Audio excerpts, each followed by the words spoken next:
మనం ఎందుకు ఆయన ఆదర్శంగా తీసుకోలేకపోతే ప్రస్తుత సమాజం అనేది మనందరం కూడా ఆలోచించుకోవాల్సినటువంటి విషయం. భగత్ అంటే భక్తుడు.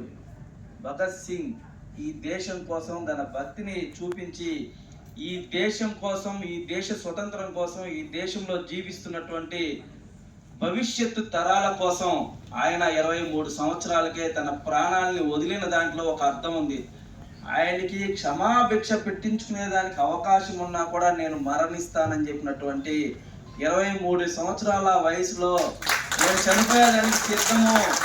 ఎందుకు నేను చనిపోయేదానికి సిద్ధం అంటే, నేను చనిపోవడం ద్వారా, నా మరణం ద్వారా కొన్ని కోట్ల మంది యువత ఈరోజు స్వతంత్ర ఉద్యమంలో పాల్గొనేదానికి అవకాశం ఉంటుంది, నన్ను స్ఫూర్తిగా తీసుకుంటారు, కాబట్టి నేను వెనకడుగు వేయను అని చెప్పినటువంటి వ్యక్తి భగత్ సింగ్.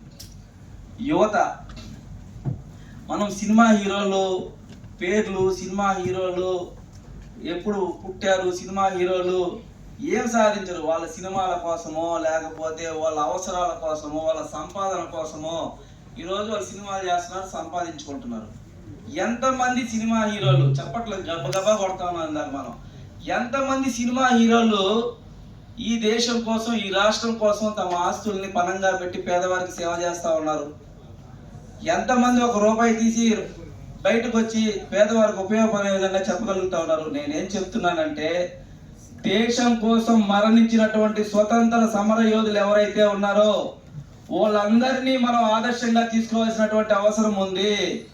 యువత యుగ యుగాల చరిత్రని, అంటే యుగ యుగాల చరిత్రని, జరిగిపోయినటువంటి చరిత్రని వా అంటే ఒక్కొక్కటిగా తరతరాలకి, అంటే తరతరాలకి తెలియజేయవలసినటువంటి బాధ్యత మన యువత మీద ఉంది.